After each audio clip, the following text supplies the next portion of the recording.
Então, boa noite a todas e todos. Hoje é dia 8/6, estamos iniciando aqui a nossa aula da disciplina de Neuropsicologia 1. Queria dar boa noite ao pessoal que mandou no chat. Todo mundo, boa noite. E vamos iniciar, então, a nossa aula de hoje. Primeiramente, eu gostaria de saber se vocês estão conseguindo realizar a leitura, considerando aí também as próximas datas para poder entregar, da entrega, né, das notas de leitura. Vocês já iniciaram a leitura, estão conseguindo acompanhar? Surgiu alguma dúvida? Como que está essa questão das leituras dos textos?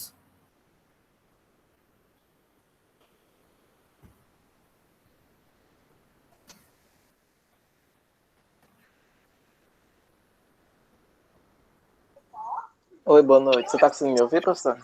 Estou sim, Maikson, pode falar. Pronto. Eu não consegui ler esse texto todo, mas é porque não deu tempo. Mas, na minha opinião, a leitura ela está leve, porque a gente tem 2 semanas para ler, né, um texto, então eu estou achando, por enquanto, a leitura leve.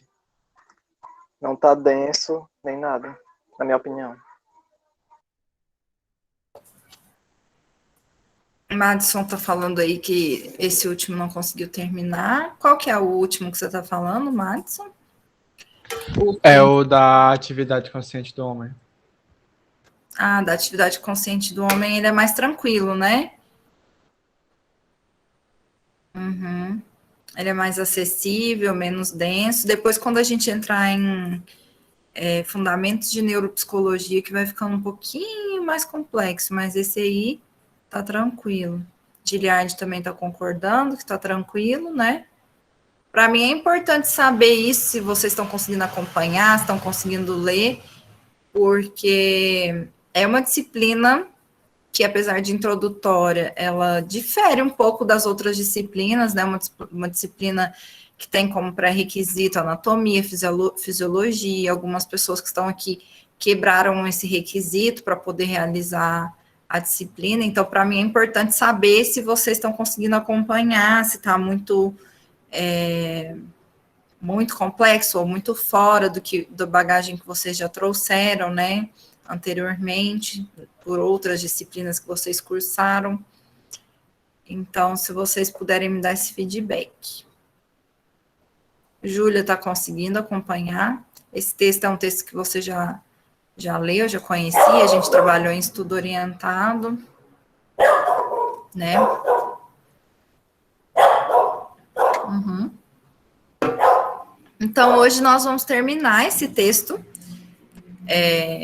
do Luria aí, que a gente estava comentando, e vamos iniciar o Fundamentos de Neuropsicologia com um breve histórico sobre os estudos das neurociências. Então, na aula de hoje, nós vamos finalizar um texto e já dar início a esse novo texto que vocês vão começar, que é um resgate histórico do estudo das neurociências, para daí a gente entrar posteriormente, né, na próxima aula, na crítica do Luria às neurociências e na proposta dele dos sistemas funcionais complexos, né, que é a teoria dos sistemas funcionais. Então, vamos lá.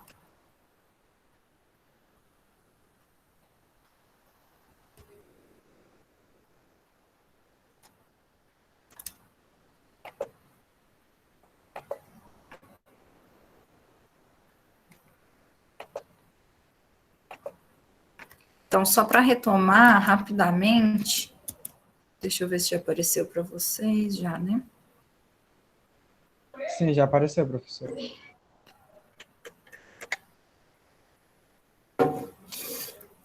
Beleza. Só para a gente retomar, então, a gente estava falando sobre a relação da linguagem com o desenvolvimento da consciência do homem. Então, a gente vinha comentando que três mudanças foram essenciais à atividade consciente do homem. A primeira é que a gente, através da linguagem, a gente pode designar os objetos e os eventos do mundo exterior com as palavras isoladas ou com combinações de palavras. Então, a linguagem permite discriminar esses objetos, dirigir a atenção para eles e conservá-los na memória. Veja como a linguagem, o desenvolvimento da linguagem no ser humano impulsionou, né, foi uma mola propulsora do desenvolvimento superior das nossas habilidades. Então, o que o Luria está chamando a atenção aqui para nós? Que quando a gente consegue designar objetos ou eventos do mundo exterior com palavras isoladas ou com combinações de palavras, que é propriamente a linguagem, a gente consegue discriminar esses objetos, ou seja, a gente consegue identificar o que é uma coisa, o que é outra, a gente consegue separar os objetos, entender o que é um, o que é outro. A gente consegue dirigir a nossa atenção para ele. Então, por exemplo, se eu falo copo, eu falo copo, dentre todos os objetos que existem à sua volta, você vai dirigir a sua atenção para esse objeto, né? Ao designar esse objeto, eu consigo, a gente vai, conjuntamente a esse processo de designação dos objetos, a gente vai aprendendo a dirigir voluntariamente a nossa atenção. Isso aconteceu tanto na história da espécie humana, né, quando a gente pensa lá nos nossos antepassados, aqueles primeiros que realizaram o ato do trabalho e tudo mais, e foram, como consequência do trabalho, desenvolvendo também a linguagem, capacidade de comunicação e a linguagem articulada. Eu disse para vocês que existe um texto do Luria, escrito junto com Vygotsky, que se chama A Pré-História da Linguagem Escrita, em que eles vão mostrando como que a história da linguagem escrita, ela tem uma pré-história, que é um momento, lá quando nós éramos, lá nos primeiros representantes dos Homo sapiens, e mesmo entre os hominídeos, a gente tinha, por exemplo, o desenho nas cavernas, né, o desenho de símbolos nas paredes das cavernas, e que isso é a pré-história da linguagem escrita.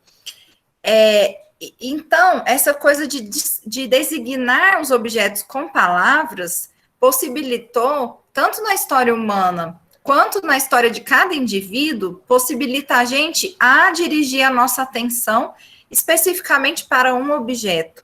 E também nos permite conservar esse objeto na memória. Lembra que a gente comentou que o ser humano, ele é o único que é capaz de, graças ao desenvolvimento da linguagem, a gente consegue operar com objetos, ou seja, falar de objetos, tratar de objetos que não estão presentes fisicamente, imediatamente na nossa frente. Então, eu posso estar falando com vocês aqui sobre aquele copo de tampa vermelha que a professora utiliza para tomar água, um copo de tampa vermelha com um canudo verde.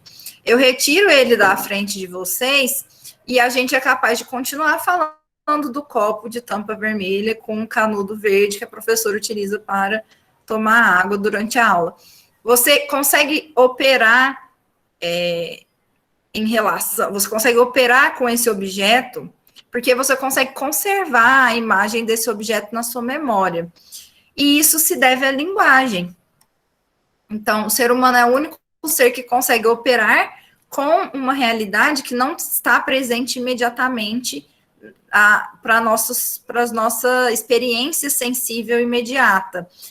Essa é também uma crítica que o Vygotsky, o Luria, o Leontiev, como materialistas históricos, estão fazendo ao empirismo positivista, que é aquele que vai dizer que a gente só consegue lidar com os dados de realidade que são imediatamente perceptíveis aos órgãos do sentido. Isso é o empirismo, né? O empirismo puro que existe também na ciência psicológica.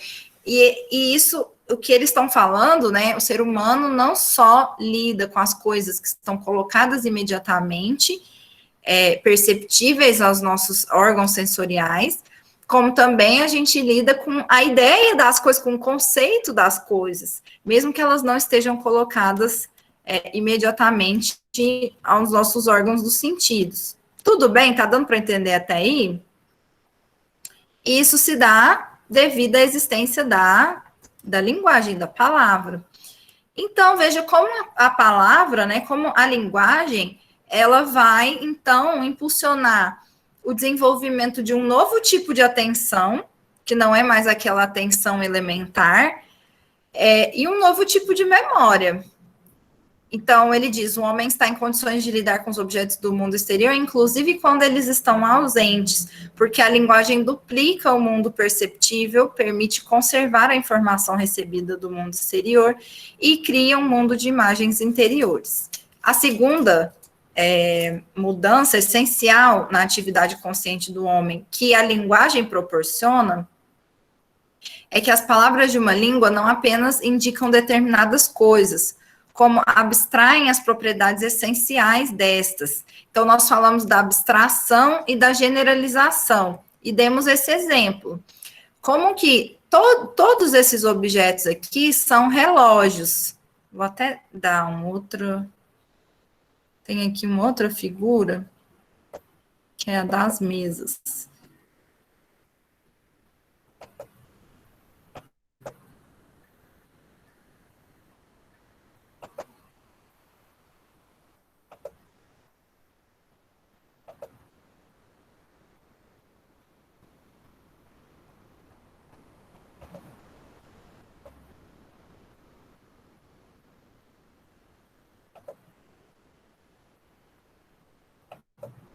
Vamos ver se está dando aí para vocês verem.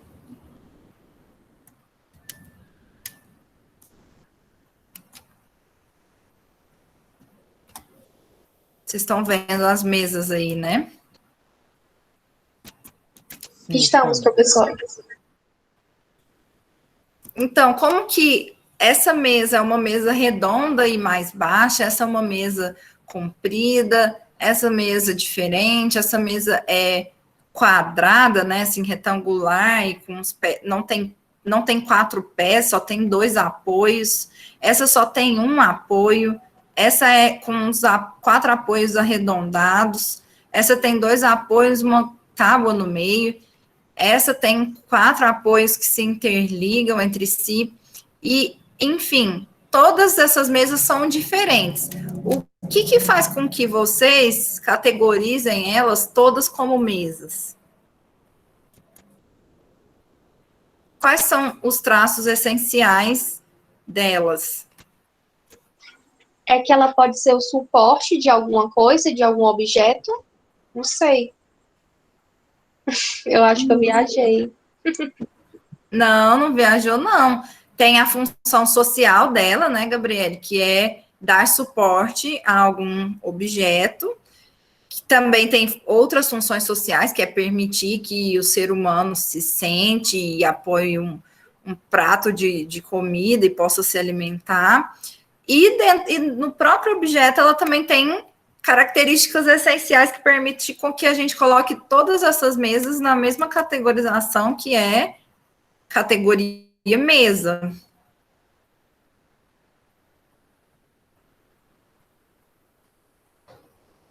Maxon, estou falando, as características essenciais físicas, como a Gabriele falou. Sim, na verdade, a Gabriele falou sobre a sua função social, né? Que é a de apoiar algum objeto, a de ser apoio.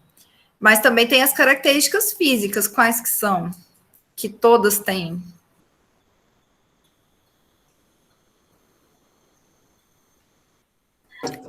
As pernas, que na verdade pode ser só uma perna, não sei.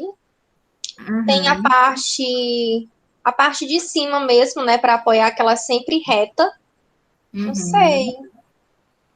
É exatamente isso. Ela tem que ser apoiada no chão e ela tem que ter uma parte reta, porque se essa mesa for minimamente inclinada, ela não desempenha a função de apoiar um objeto, correto? Se ela for, não minimamente, porque algumas até são minimamente, mas essa superfície, como o Giliard colocou, a superfície plana, que permita desempenhar essa função de apoiar algo, como a Gabriele colocou. Se ela for torta, ou inclinada o suficiente, num ângulo suficiente que não dá para apoiar uma coisa porque a coisa cai, então ela já não cumpre a sua função. Daí a gente já não considera uma mesa, ou considera uma mesa que não funciona, que não cumpre, não tem uma funcionalidade. Mas a gente é capaz de colocar 9 mesas totalmente diferentes dentro da categoria mesa, porque a gente consegue distinguir, e essa é uma operação mental muito rápida que a gente faz, a gente consegue distinguir as características essenciais desse objeto, não é?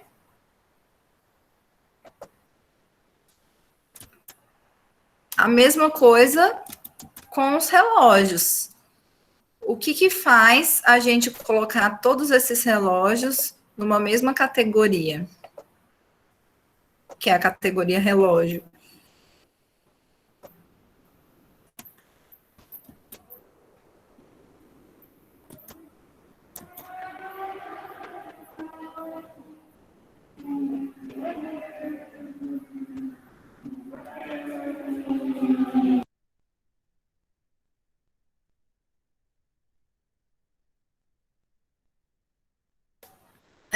É como a Gabriela disse, tem a função social, que é marcar o tempo. Então, o relógio foi feito para isso, para marcar, para contagem das horas. Tanto que a gente tem ali, né, no latim, orológio, que tem a ver com horas, orológio, horas. É a contagem das horas, né, a marcação do tempo. Depois a gente foi tornando, porque os primeiros relógios foram ampulhetas, né? Depois a gente foi tornando o relógio algo ainda mais preciso, a gente consegue não só contar as horas, como também minutos, segundos, né? E a gente chegou ao ponto de ter relógios automáticos que não tem nada mais além de não tem propriamente os ponteiros, né? Tem só os números. Então, veja que esses relógios foram ficando cada vez mais diferentes entre si, mas a gente consegue colocá-los todos numa mesma categoria, que é a função social que ele exerce, que é marcar o tempo, né? E algumas características físicas também do objeto, né? Que é possuir ponteiro, ou no caso do relógio automático, possuir os números, algo que indique nessa marcação do tempo. Então, a palavra faz pelo homem o grandioso trabalho de analisar e classificar os objetos. Pela palavra relógio, eu analisei e classifiquei.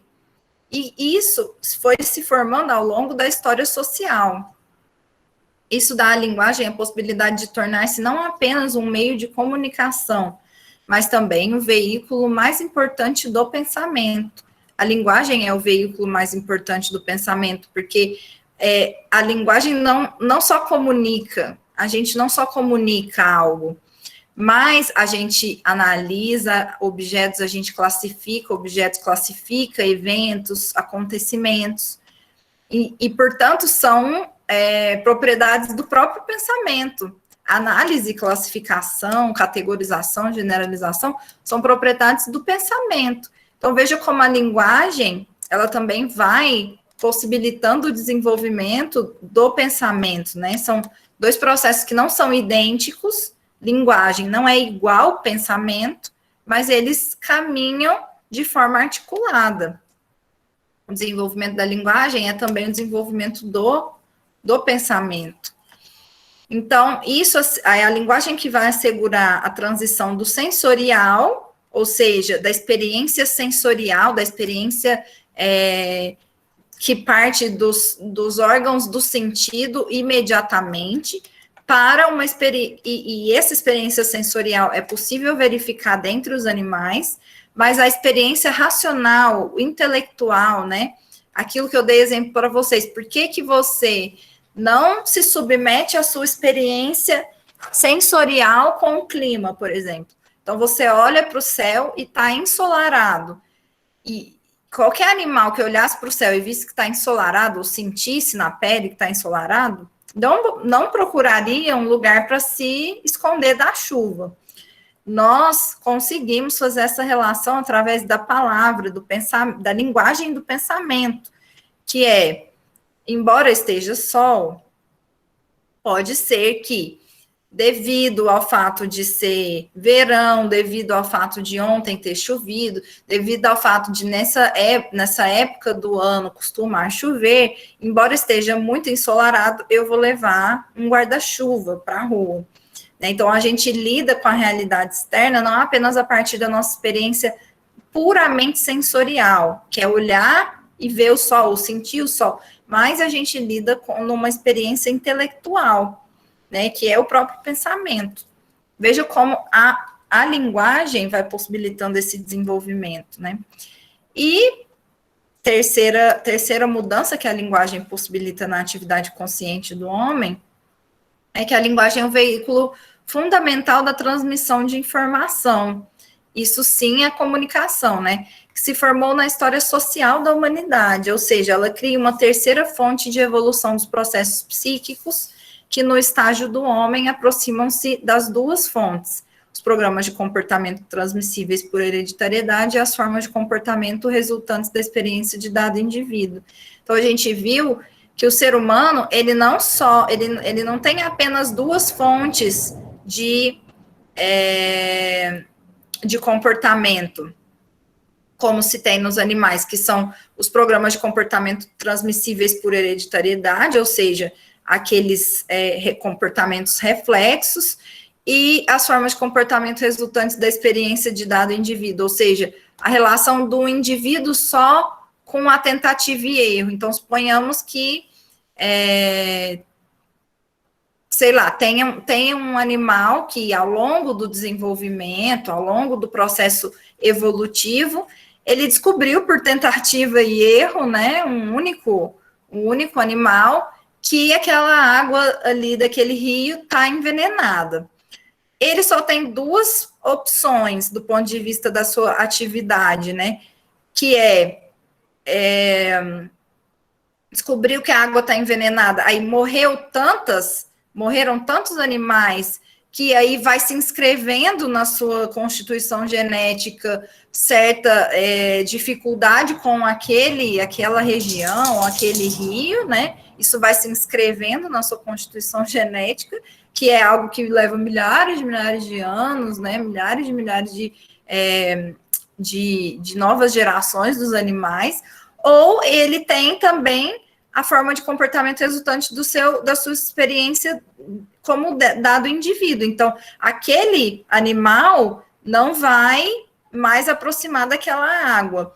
No entanto, no ser humano, a gente verifica a possibilidade, né, de comunicação e de instrução a partir dessa experiência, de forma que essa experiência individual se generaliza, se socializa. Então, se nós estamos aqui estudando sobre linguagem, sobre consciência, é porque várias gerações anteriores a nossas vieram estudando sobre isso, descobrindo funções, criando conceitos, enfim. E aí chegou ao ponto de que a gente pode pegar num livro, abrir, ler, se apropriar daquele conhecimento que foi historicamente acumulado. Num caso mais simples, a gente poderia pensar que eu não vou tomar água no rio Tietê de São Paulo, não porque eu vi alguém morrendo, ou porque eu mesma, algum ser humano do meu bando morreu, mas porque eu já fui informada, né? Aquela água é envenenada, não se pode utilizá-la, e a gente, através da linguagem, consegue dominar um ciclo imensurável de conhecimentos, de habilidades e de modos de comportamento, que, em hipótese alguma, poderiam ser resultado da atividade independente de um indivíduo isolado. Então, é atividade social, né? Nós somos legatários de uma atividade de toda a humanidade ao longo do tempo, né? De uma atividade social.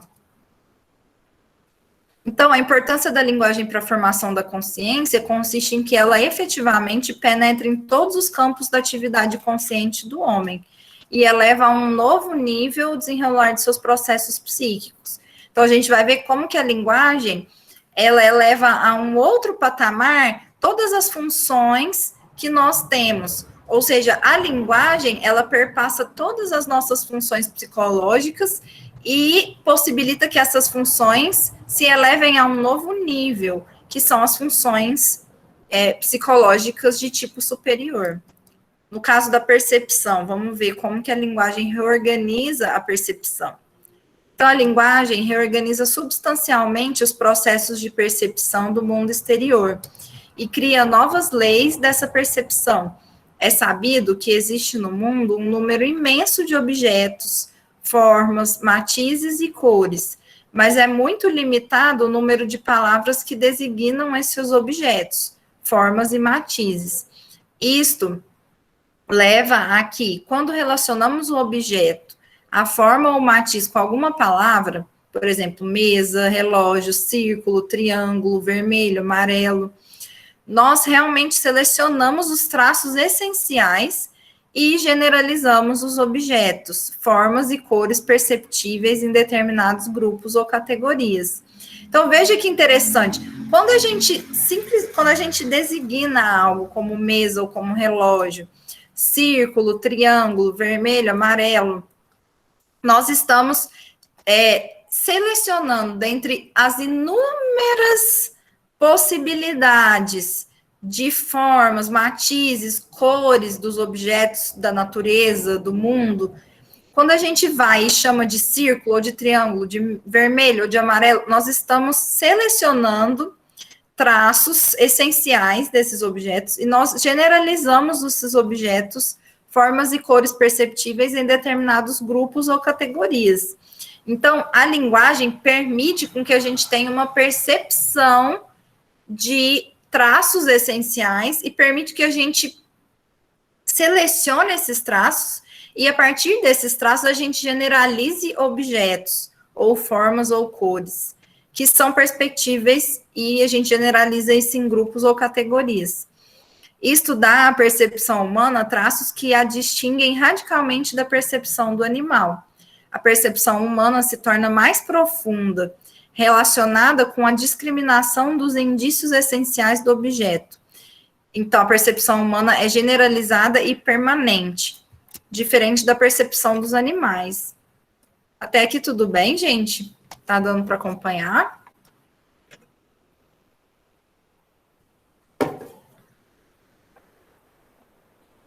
Beleza? Então tá. Então, no caso da percepção do homem, a gente tem uma percepção generalizada, né? A gente não percebe, e o Vygotsky, ele faz um estudo, né, do desenvolvimento das funções ao longo do desenvolvimento também da espécie, vai mostrando como que isso foi sendo desenvolvido mesmo, isso não está dado desde o início da nossa existência enquanto espécie.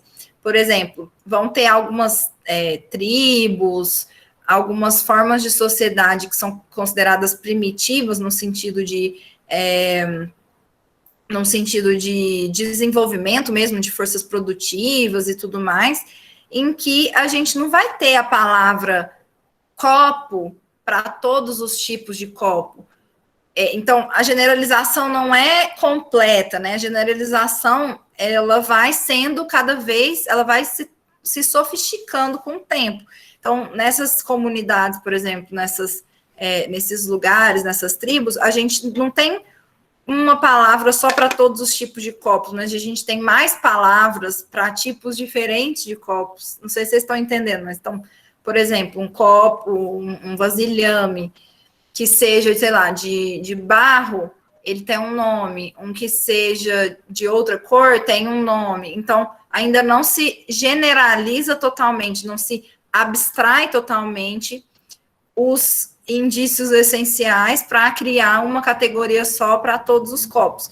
Isso é interessante, porque se você for pensar, essa nossa habilidade de generalizar e categorizar objetos, né, colocar mesmos objetos de mesmas funções dentro de uma mesma categoria, possibilita que a gente aumente também a nossa memória. Por quê? Porque a gente sobrecarregaria muito a nossa memória se cada copo chamasse uma coisa. Então, esse copo chama João, esse copo chama Maria, esse copo chama, sei lá, qualquer outro nome. a gente sobrecarregaria também demais a nossa memória, né? Então, como que a gente vai possibilitando uma utilização diferente das nossas funções? Quando a gente vai categorizando e generalizando os objetos. Tá dando para entender? Beleza até aqui?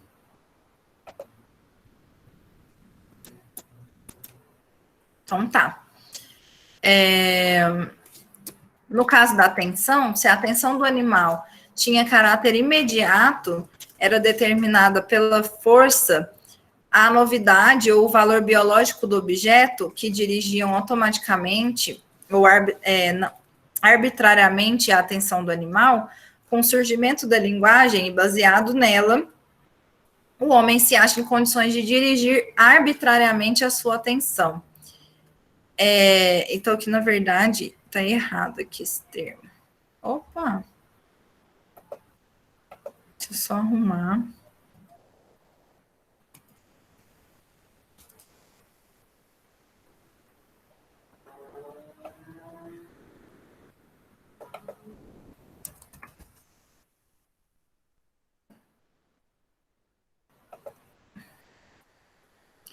Então, a atenção do animal, ele tem um caráter imediato, como a gente já conversou, né? O animal é determinado, a atenção do animal é determinada pela força, pela novidade ou valor biológico do objeto. Então, é fácil a gente perceber isso, né? Se você tiver um cachorrinho, um gatinho em casa, ele tiver com fome, você mostrar uma comida ou mostrar um outro objeto, claramente o seu animal vai dirigir a sua atenção para a comida pelo valor biológico que ele tem, né? Que é de saciar a fome. Mas também você pode fazer esse experimento com o seu animal para ver se ele volta a sua atenção para algo que faz muito mais barulho ou algo que é silencioso, ou seja, pela força do estímulo, né? Pela força do objeto. Então, o animal, ele volta a sua atenção para que, de forma não arbitrária, por isso que eu arrumei ali, né? De forma não arbitrária, ou seja, não é a atenção dele não está submetida à sua arbitrariedade, à sua vontade. A atenção do animal está submetida ao valor do objeto, ao valor, à novidade, à força, o valor biológico que ele tem, né? E no caso do ser humano, graças à linguagem, e baseado na linguagem, o ser humano se acha em condições de dirigir arbitrariamente a sua atenção. Então, aqui nessa imagem, a gente está vendo um bebezinho, né? E o adulto cuidador que está mostrando um objeto, está apontando esse objeto, provavelmente está nomeando esse objeto. Então, o ser humano, o adulto cuidador, ao pegar o objeto, dentre os vários que existem lá no ambiente, pega esse objeto, aponta para esse objeto, nomeia esse objeto, explica a função social do objeto, a mãe, né, ou o cuidador, vai aos poucos, progressivamente, ensinando para a criança a atenção voluntária. Ou seja, ela vai aprendendo a dirigir arbitrariamente a sua atenção. Por isso que a atenção voluntária é algo que é aprendido. Ao longo do desenvolvimento da criança, ela vai aprendendo, ela vai desenvolvendo esse tipo superior de atenção, que é diferente da atenção do animal. E ela vai fazendo isso com a mediação do adulto. Então, se a gente, por acaso, chega numa escola, né, ou em algum lugar que tem criança, e vê uma criança que não consegue prestar atenção na aula, não consegue prestar atenção nas coisas que a gente está explicando, né, não consegue dirigir a sua atenção de forma voluntária, não é necessariamente porque ela tenha, não necessariamente, pode ser também, né, que ela possa ter algum prejuízo neuropsicológico, enfim. Mas pode ser também que ela simplesmente não aprendeu a dirigir a sua atenção de forma arbitrária para algo. Isso é algo que a gente vai aprendendo ao longo de toda a nossa vida. Basta a gente pensar, por exemplo, não sei se vocês sentem essa dificuldade, né? Mas faz parte da nossa educação deficitária, de modo geral, a gente, por exemplo, ter dificuldade de centrar a nossa atenção para uma leitura. Então, aí a gente qualquer coisa tira o nosso foco de atenção, por exemplo, apareceu alguma coisa na TV, ou algum vizinho chamou alguém, fez algum barulho, a gente volta a nossa atenção, a gente não consegue dirigir tão bem, né, a nossa atenção voluntariamente para aquele texto, ou para aquela coisa que a gente está estudando.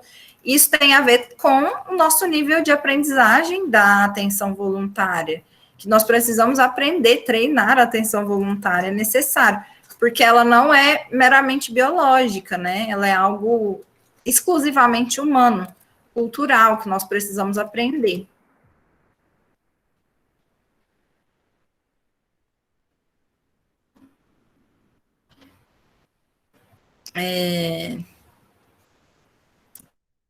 Isso aí, a Júlia está falando que tinha dificuldade em centrar sua atenção usando, por exemplo, arquivos em PDF. Ora, PDF é algo cultural, algo exclusivamente humano, né, que nós criamos, enfim.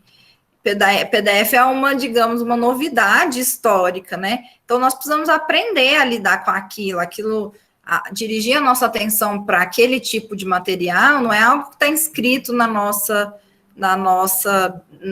sei lá, nossos instintos, na nossa constituição biológica, mas é algo cultural que precisa ser desenvolvido. Mesma coisa, prestar atenção numa aula que está acontecendo via tela do computador, né? A gente não aprendeu a desenvolver atenção suficiente para isso, a gente vai desenvolvendo aos poucos, não é fácil, né, concentrar, a gente percebe que a gente fica muito mais cansado, porque demanda muito mais esforço cognitivo, então é algo que a gente vai tendo que desenvolver, né? No caso do adulto, ele vai desenvolvendo aos poucos, progressivamente, às vezes com ajuda, às vezes sozinho, né? Mas no caso da criança, necessariamente a gente tem que ensinar. Necessariamente é o adulto que ensina, né? Tudo bem, gente?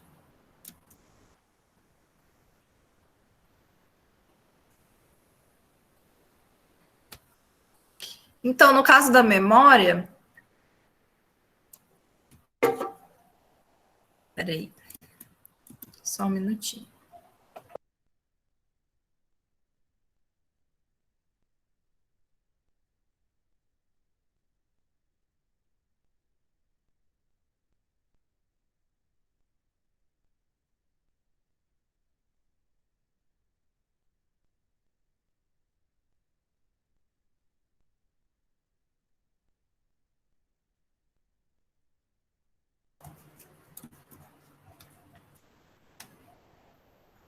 Então, no caso da memória, é sabido que a memória do animal depende consideravelmente da orientação do meio ambiente e dos motivos biológicos, que servem de reforço daquilo que é lembrado com êxito.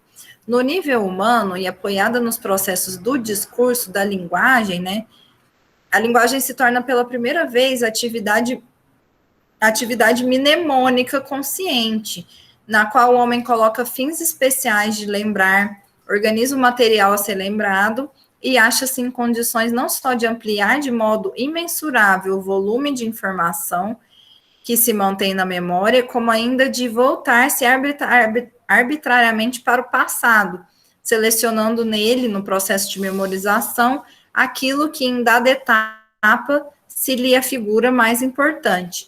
A linguagem do homem lhe permite desligar-se pela primeira vez da experiência imediata e assegura o surgimento da imaginação, processo que não existe no animal, e serve de base à criação orientada e dirigida, cujo estudo constitui a área especial da psicologia. Então, olha quantas informações ele está trazendo aqui, sobre o papel da linguagem para a formação, né, para o desenvolvimento de funções psicológicas superiores, e nesse caso a memória superior, que é a memória verbal. Ele vai dizer, ó, no caso do animal, a gente sabe que ele só consegue memorizar aquilo que é necessário, né, para sua sobrevivência, para sua existência biológica, né? Então, vai ser reforçado aquilo que ele precisa lembrar para poder sobreviver. Isso aí vai ser lembrado com êxito. Mas no caso do ser humano, a linguagem se torna atividade mnemônica consciente, ou seja, a gente se lembra das coisas consciente e arbitrariamente, ok? Tanto que nos momentos da nossa vida em que a gente ainda não tem suficientemente desenvolvido a consciência propriamente, né, os processos psicológicos superiores, a gente não nos lembra dessa fase, nós não nos lembramos dessa fase da vida. Então, é comum a gente verificar, é bastante comum a gente verificar, né, pessoas que não lembram da vida, das coisas que aconteceram, até mais ou menos, sei lá, 2 anos, 3 anos, não sei, como que vocês, qual que é a memória mais antiga que vocês têm?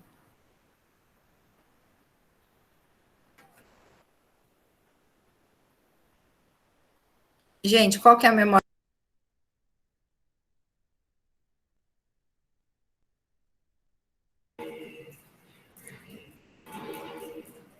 Vocês sabem qual que é a memória mais antiga?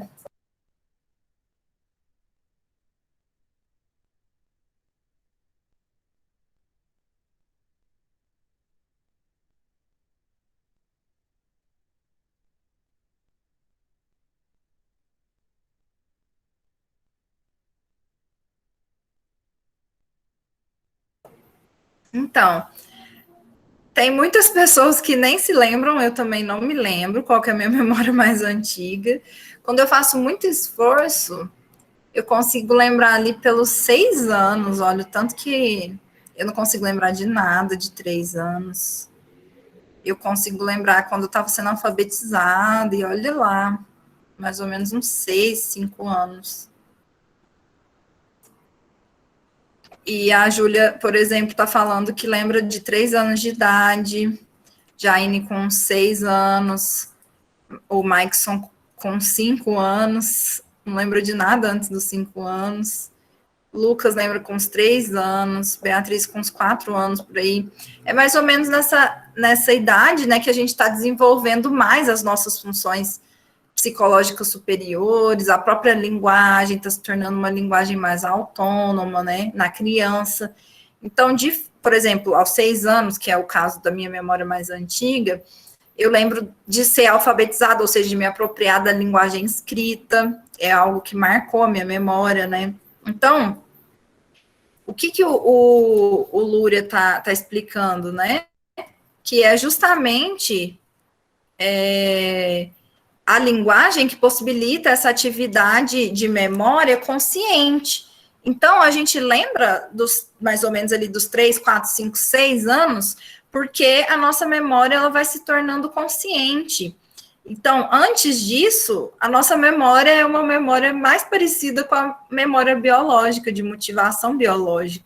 E é por isso que a gente não se lembra, né? Porque a nossa memória, a memória humana, é uma memória verbal, uma memória consciente, diferente dos animais, que tem uma memória ligada à motivação biológica. Então, com esse tipo de memória, o homem coloca fins especiais de lembrar, a gente organiza o material a ser lembrado, e a gente tem condições não só de ampliar, né, infinitamente o volume de informação que a gente mantém na memória, como ainda de voltar-se arbitrariamente para o passado.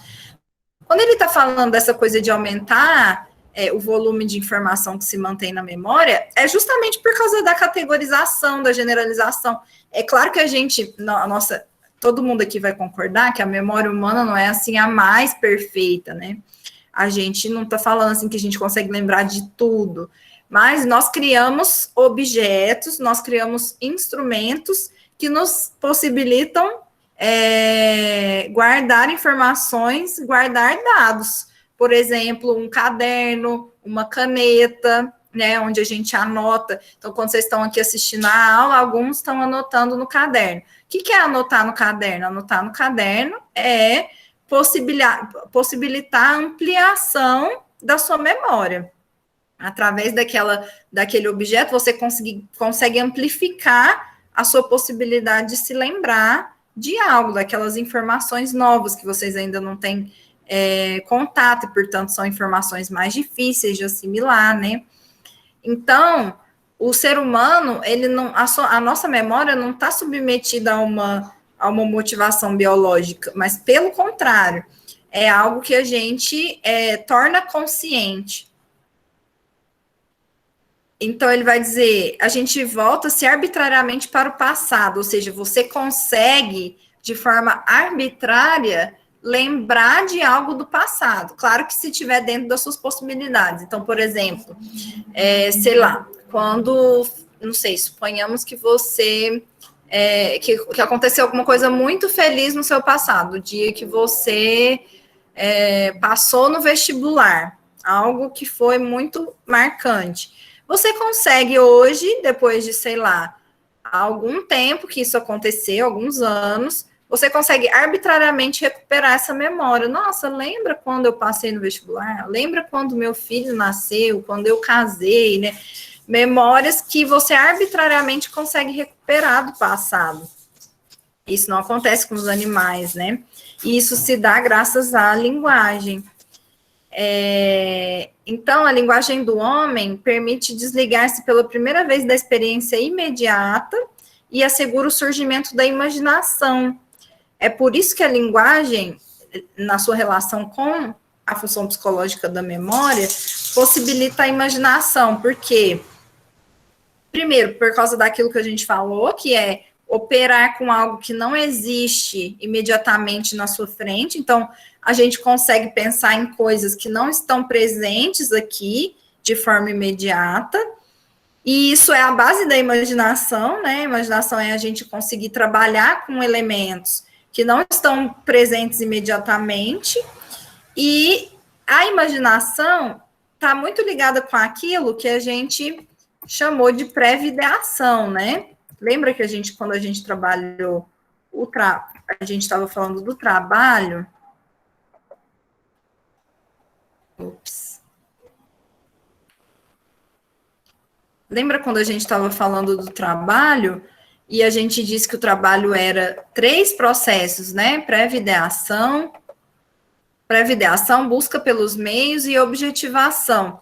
Então, a pré-videação seria um tipo de imaginação, porque você precisa imaginar como imaginar aquilo que você quer produzir no futuro. Veja, isso não existe ainda. Essa coisa não existe imediatamente na sua frente.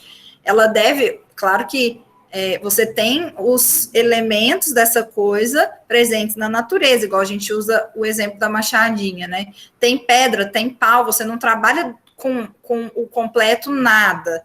Não existe ainda a machadinha, mas existe a pedra, existe o pedaço de madeira, existe o cipó. E aí você imagina algo que vai ser criado, você busca pelos meios e você efetivamente cria isso.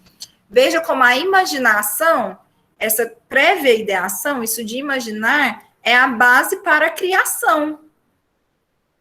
A imaginação é a base da criação, da produção de algo novo, que não existia antes na natureza.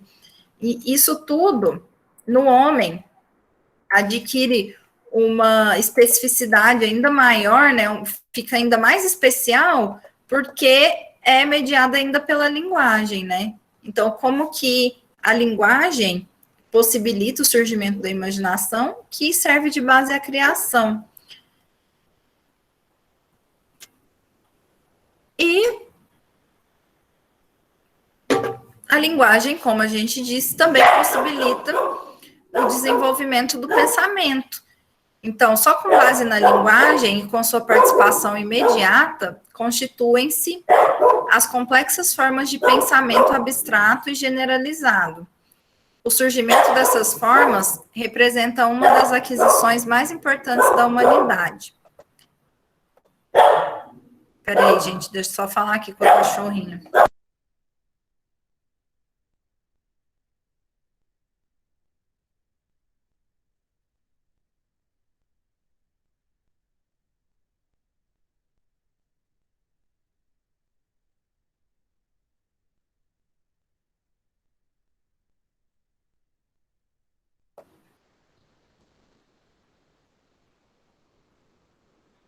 Ô, home office, viu?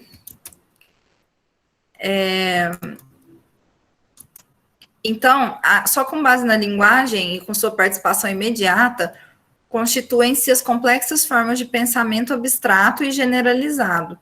O surgimento dessas formas representa uma das aquisições mais importantes da humanidade e garante a transição do sensorial ao racional, como a gente disse, considerada pela filosofia do materialismo histórico como um salto que tem pela importância ser igual à transição da matéria inanimada para animada, ou da vida vegetal para animal. Então, o materialismo histórico considera esse salto do sensorial ao racional tão importante quanto aquele da matéria inorgânica para a matéria orgânica, né? Porque esse salto do sensorial ao racional, ao intelectual, né? Que é sair da experiência imediata dada pelos nossos órgãos sensoriais e poder mergulhar mais profundamente na relação das coisas, né?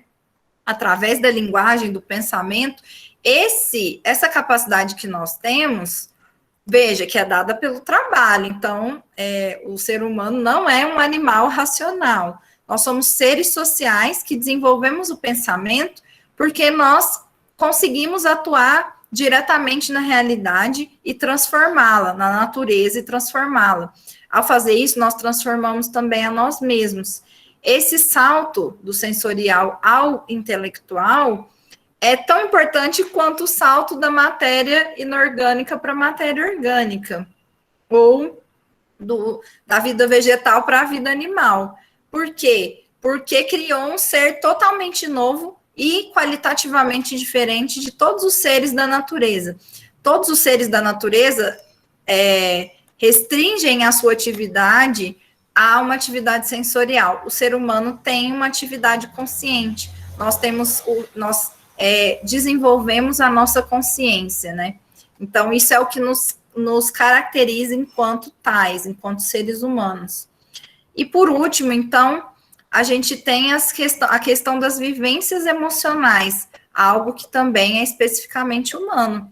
Nos animais, conhecemos apenas as reações afetivas expressas, que ocorrem com a participação dominante dos sistemas subcorticais e são diretamente relacionadas com o êxito ou fracasso de sua atividade e conservam plenamente sua ligação com as necessidades biológicas. O mundo emocional do homem não é apenas incomparavelmente mais rico, nem só isolado dos motivos biológicos. Então, o que diferencia o mundo emocional do homem dessa experiência afetiva nos animais não é só o fato de ser muito mais rico, né? Isso é evidente, mas também não é só o fato de não ser submetido a motivos biológicos. A avaliação das correlações das ações realmente exequíveis com as intenções iniciais, a possibilidade de uma formação generalizada do caráter e do nível dos seus acertos, leva a que, paralelamente às categorias afetivas, formem-se no homem vivências e demorados estados de espírito, que vão muito além dos limites das reações afetivas imediatas, e são inseparáveis do seu pensamento, que se processa com a participação imediata da linguagem. Então, as vivências emocionais só são possíveis graças ao desenvolvimento da linguagem. Elas são especificamente humanas, elas são diferentes daquelas experiências afetivas encontradas nos animais, né, de dor, de prazer. No nosso caso, não é apenas dor, satisfação, né, os sentimentos não são esses sentimentos mais simples, são esses sentimentos muito mais complexos, que ele está chamando aqui de vivências, de estados de espíritos demorados, né, que se constituem ao longo de um longo período de tempo, aquela coisa que existe graças à participação imediata da linguagem, do pensamento, né, é algo mais complexo e especificamente humano. Até aqui tudo bem, gente?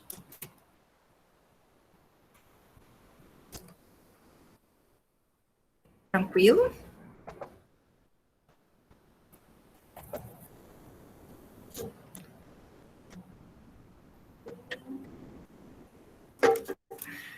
Então, vou abrir aqui o outro slide para a gente começar o outro texto.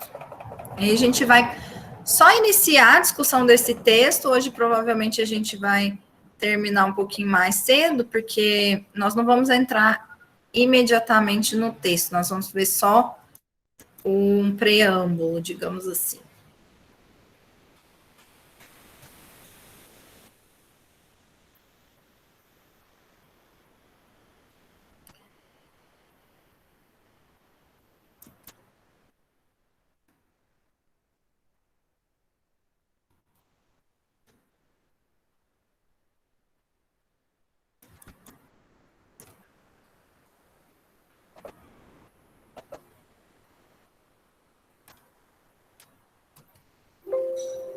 Então, esse texto que nós vamos trabalhar, que vocês vão ler posteriormente, é o texto que chama Fundamentos de Neuropsicologia.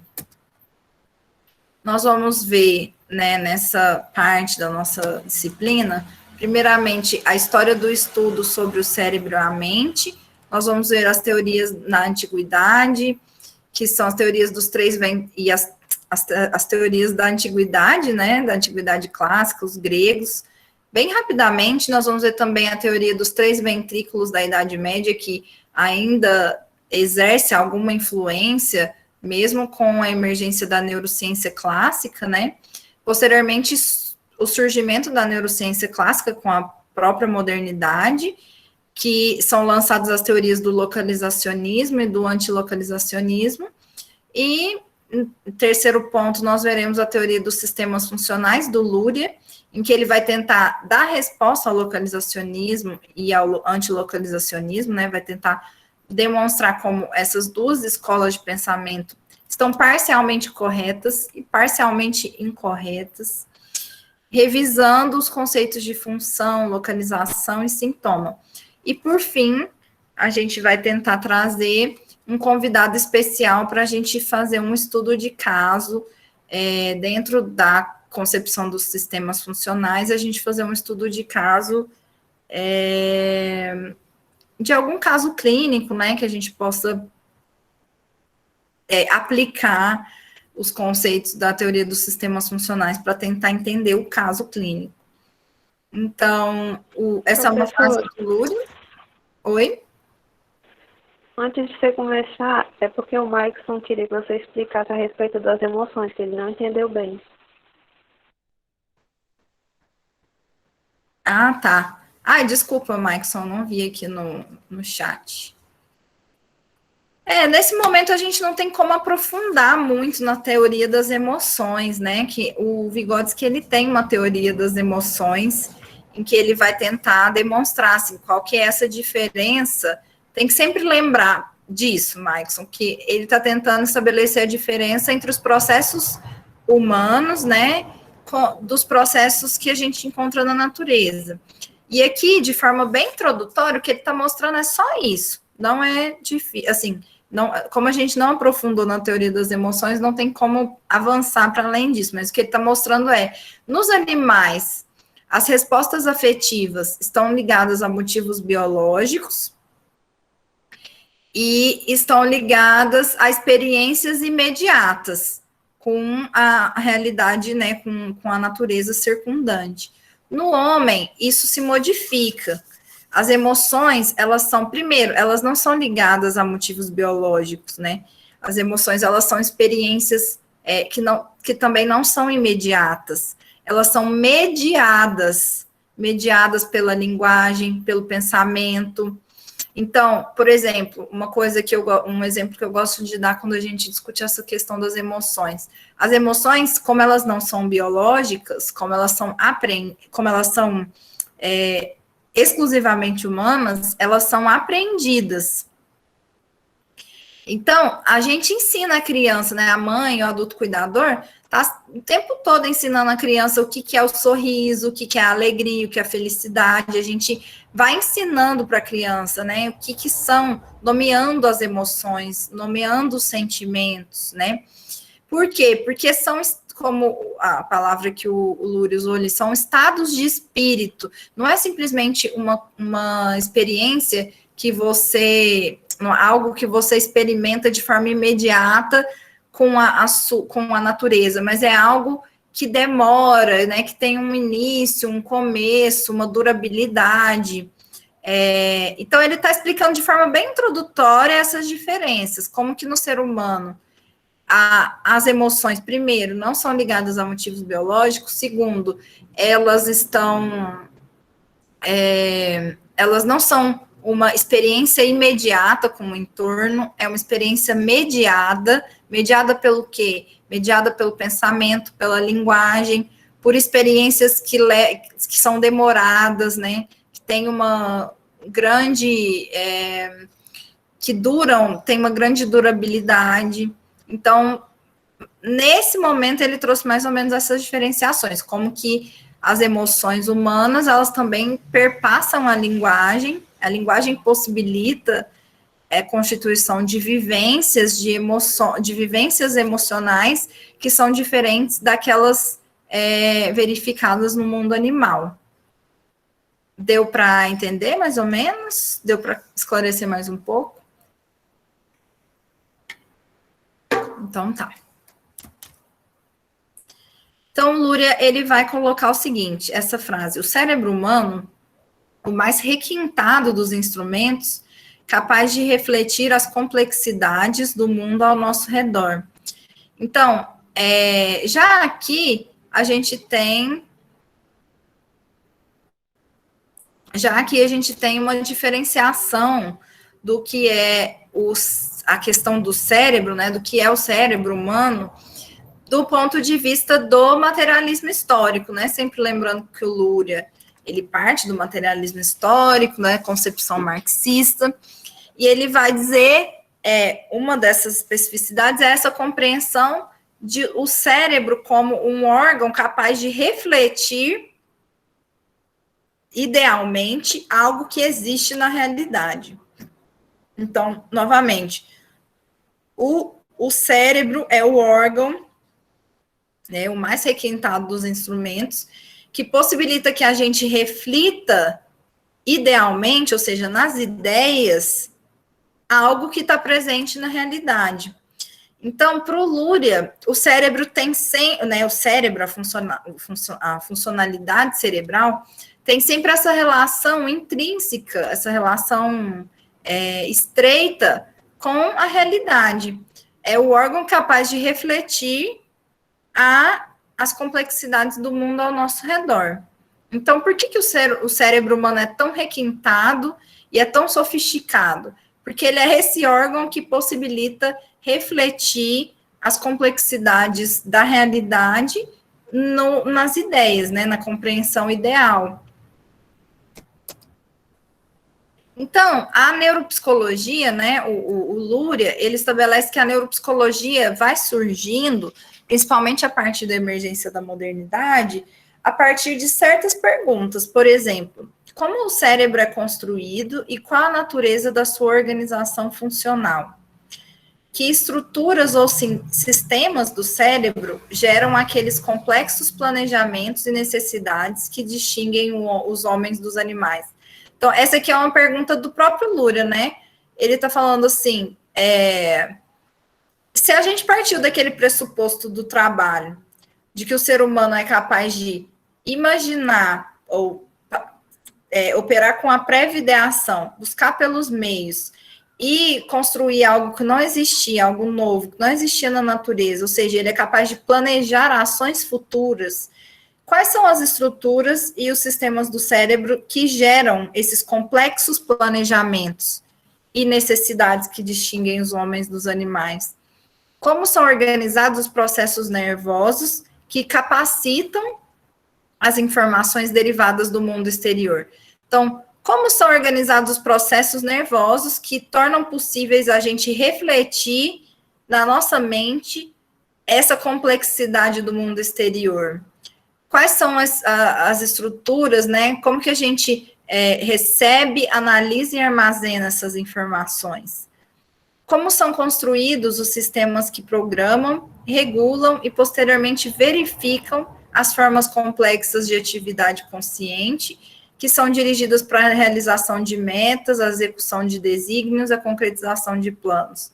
Então, ele está dizendo, né, como são constituídos esses sistemas funcionais que vão programar, regular e até verificar. Lembra que a gente falou lá quando a gente estava discutindo a questão do trabalho, que o ser humano é o único ser capaz de planejar uma ação futura, né, que é o que a gente chama de prévia ideação. A gente planeja, então a gente busca pelos meios de conseguir efetivar e efetiva. E quando a gente constrói algo novo, vou voltar a dar o exemplo da machadinha, eu planejei uma machadinha, que é um instrumento que vai possibilitar o abate de um animal. Aí eu busquei pelos meios. Então, não pode ser um pedaço de tronco de árvore fino, nem muito fraco, tem que ser forte, mas também não pode ser muito largo, tem que caber na minha mão. Então, eu fui buscando a pedra, não pode ser uma pedra porosa, tem que ser uma pedra sólida, tem que ser minimamente pontiaguda, enfim. Eu busquei pelas características necessárias para constituir aquele planejamento que eu tinha feito.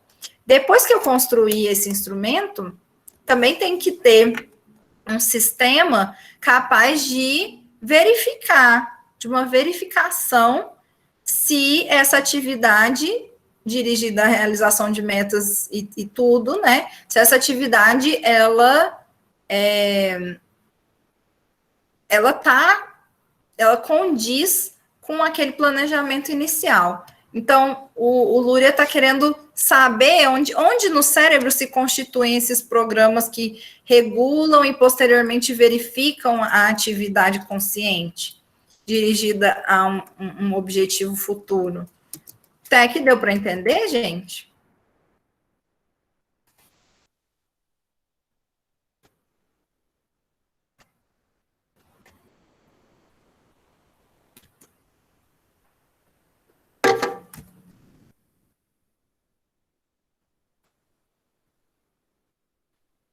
Então, isso daqui a gente já viu, né? Trabalho a gente já viu. Então, dessa constituição, né, dessa discussão sobre a passagem da matéria inorgânica para a matéria orgânica, e depois a passagem da matéria orgânica para o ser social, essa ruptura qualitativa proporcionada pelo trabalho, o que é o trabalho, né, que é a pré-ideação, planejamento, busca pelos meios, objetivação. Então, a gente tem que o comportamento humano, ele é ativo, né? O trabalho demonstra que o ser humano, ele não é só um ser que é determinado pelas condições do meio, sejam essas condições climáticas, ou mesmo do meio social. O ser humano não é simplesmente um ser passivo que sofre influências do meio, seja ele o meio, a natureza, ou o próprio meio social. Mas o ser humano constrói ativamente a realidade, através do trabalho e através, né, da sua relação com o complexo de complexos que é o ser social. Então, o ser humano, ele é um ser ativo e determinado não apenas pela experiência pregressa, mas também por planos futuros, isto é, pela pré-ideação. Então, a gente estava falando lá no slide passado, né, do texto passado, das raízes histórico-sociais do psiquismo, a gente estava falando que, diferente dos animais, que se baseiam na experiência pregressa para poder modular o seu comportamento, o ser humano, ele tem essa possibilidade de modular seu comportamento por meio de experiência pregressa, mas ele também tem a possibilidade, que não existe nos animais, de planejamento futuro, de pré-ideação.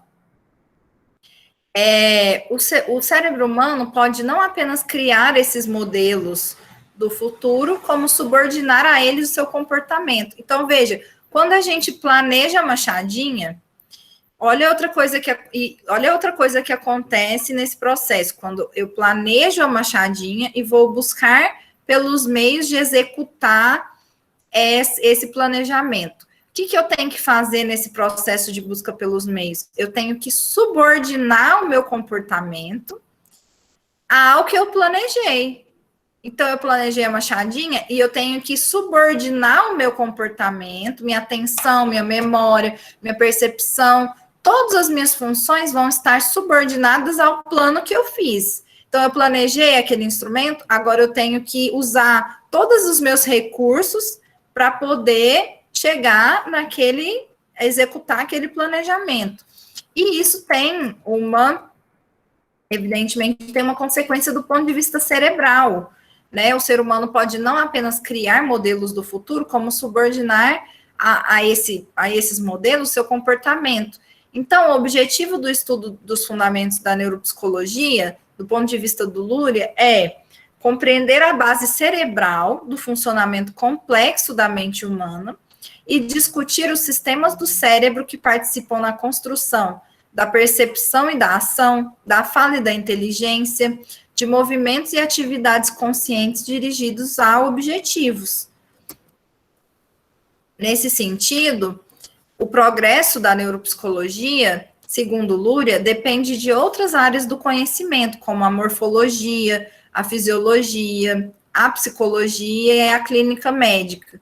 Então, para o Luria, a neuropsicologia ela seria apenas uma disciplina específica que teria que estar articulada com outras disciplinas específicas, como a morfologia, a fisiologia, a própria psicologia enquanto ciência, a clínica médica, né? Ou seja, a experiência clínica. Então, não é possível, aqui a gente está vendo uma aula, né? Uma disciplina, digamos assim, uma cadeira, um curso, de introdução de neuropsicologia.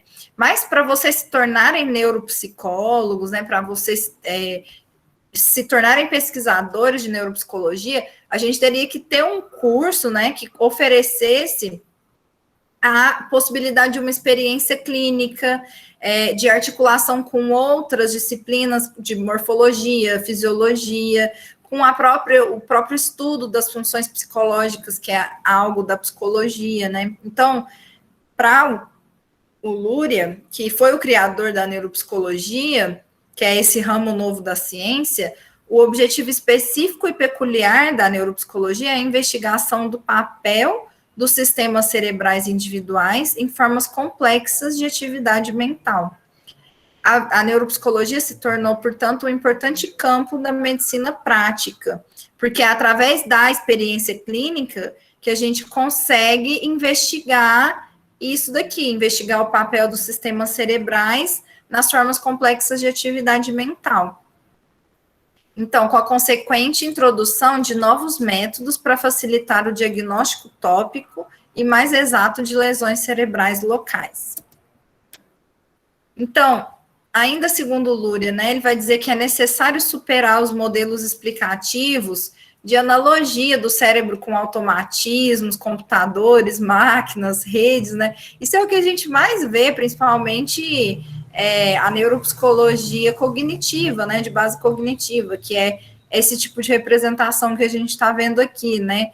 A representação que usa a analogia com máquinas, né, com computadores, automatismos, como se o cérebro fosse uma espécie de máquina, né, de um HD ou algo do tipo.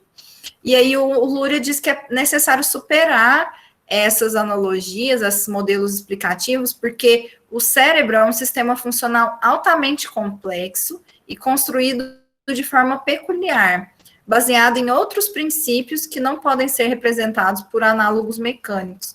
Então, os princípios explicativos do sistema funcional, do sistema funcional que é o cérebro humano, não podem ser comparados com uma máquina, com esses análogos mecânicos, né? E isso porque o Luria, inclusive, vai demonstrar isso, né?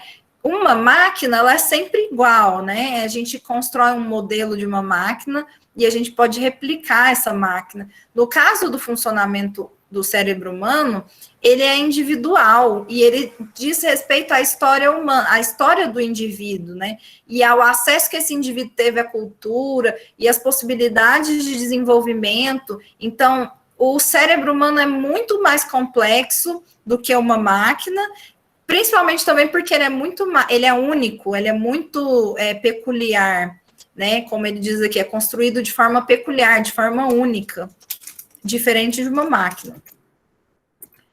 Até aqui tudo bem, gente?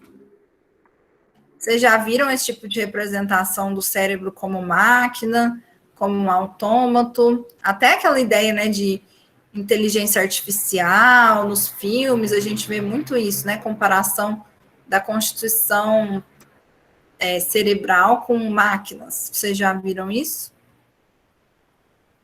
Tem muitos desenhos, principalmente quando você joga no Google Psicologia, ou então quando você vai no... eu estava vendo um dia desse, eu estava vendo uma loja de roupas para cursos, né? Aí você vai na aba de Psicologia. A primeira que aparece é uma blusa branca, onde tem um cérebro, metade do cérebro normal e a outra metade cheia de engrenagens, assim, coisas bem encaixadas, bem... Não era mecanicista, mas que tudo se articulasse, tudo estivesse ali prestes a funcionar de maneira bem certinha. Essa analogia é justamente por isso, né? Para dar a entender que o cérebro seria algo que funciona de forma harmônica e totalmente integrada, né? E a gente vai ver que, de fato, na verdade, é porque o Luria ele é mais poético, né? E ele acha que essa comparação assim, não alcança a complexidade da constituição cerebral. A gente vai ver mais para frente, quando ele for questionar o localizacionismo, né? Que o localizacionismo é de onde vem essa analogia, né? Essa neuropsicologia cognitivista e tal. E ele fala que não alcança a complexidade, e aí ele vai comparar com uma... Como é que chama? Com uma orquestra. Ele vai falar, não podemos comparar o cérebro com uma máquina, a gente pode comparar com uma orquestra, né? Em que todos aqueles instrumentos, por mais que sejam diferentes, e cada um exerça a sua função, e essas funções sejam diferentes, elas funcionam de forma articulada, de forma relacionada. E que essas relações, talvez, é o que faz a gente pensar que a gente pode comparar o cérebro com uma máquina, né? Como se ela fosse aqueles autômatos bem articulados e tudo mais. Mas aí ele compara com uma orquestra que ele acha mais uma analogia melhor, né? Que seria sistemas funcionais complexos, cada um atuando de acordo com as suas especificidades, porém num todo articulado. Então, por exemplo, você pensar, o violino faz uma coisa totalmente diferente do contrabaixo, do piano, mas todos aqueles sons ali, quando você vê o todo articulado, eles formam a orquestra, né? Sozinhos eles não são orquestra, juntos eles são. Então, é a analogia que ele prefere. Mas aí o Maxson estava falando aqui que nunca tinha visto problema com essa comparação até essa aula, porque é a primeira vez que você está vendo a crítica, né, do Luria em relação ao cognitivismo, né?